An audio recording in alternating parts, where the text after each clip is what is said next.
Hi, I'm Chris with Carnival Cruise X, and this is episode 91 of Yakety-Yak, straight from the Yak's mouth. John Heald, Carnival Cruise Line's brand ambassador, posts on his Facebook page where you can ask him questions, and he gets a lot of questions. Some are ridiculous. I don't know how he does this.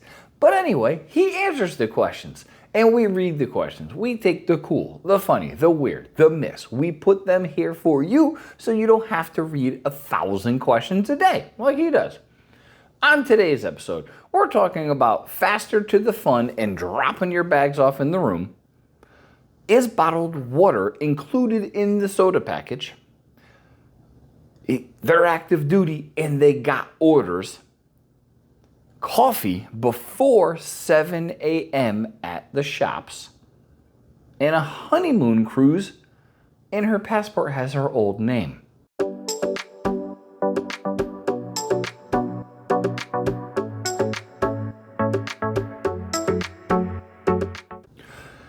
Question 1. These cruisers will be purchasing faster to the fun for the very first time.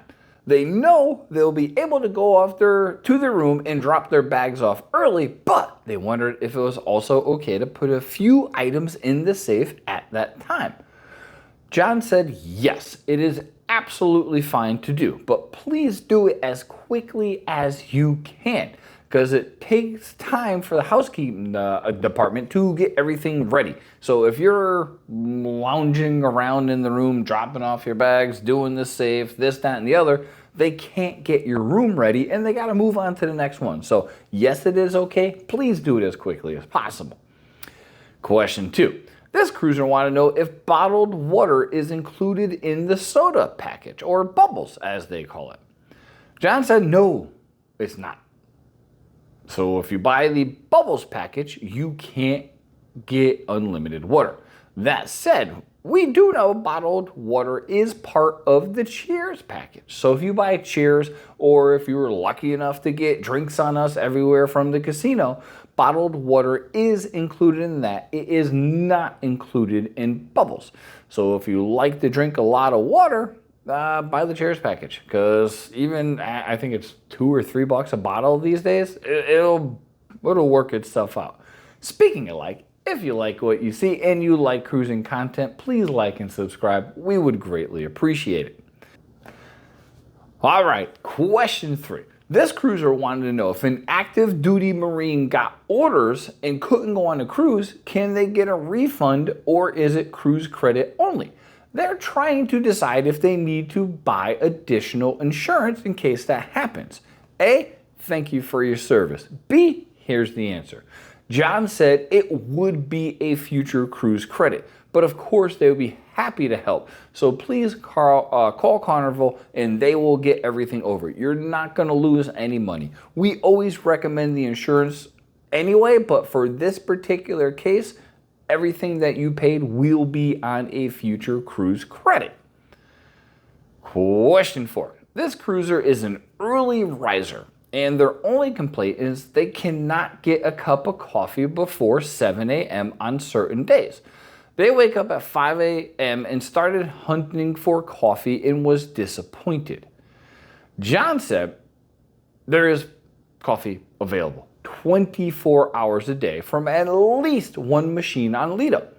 He's sorry they were unable to find it. So if you like the specialty coffee, Java Blue, Coffee Shop, whatever it's called on your boat, they do open at 7 a.m. But on Lido Deck, there's always at least one. And I've noticed there's probably more than one on Lido Deck that you can get coffee 24 hours a day. I personally don't think the Lido coffee is that bad.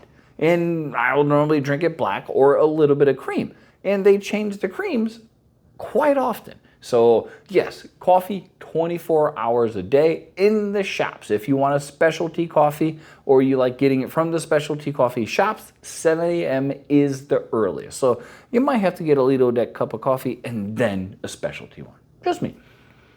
All right, last question. Their daughter just got married this month and they have a honeymoon cruise planned. Her passport has her maiden name. So they're cruising very shortly after getting married, obviously, hopefully.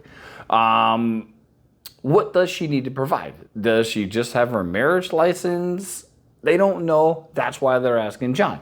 John said, while she may not need to present it to U.S. Customs and Border Protection, there are no rules saying she needs to bring a marriage license. John said they should bring it just in case. He did recall. Liz recalled when we got married back in '99. Yes, we're old. She brought her marriage license and they did want to look at it. So she suggests that everyone bring it just in case. So if you just got married, your passport has a different last name, bring your marriage license. You never know. Things change from port to port and time to time. So that's been episode 91 of Yakety-Yaks. Thanks for watching. Please take care.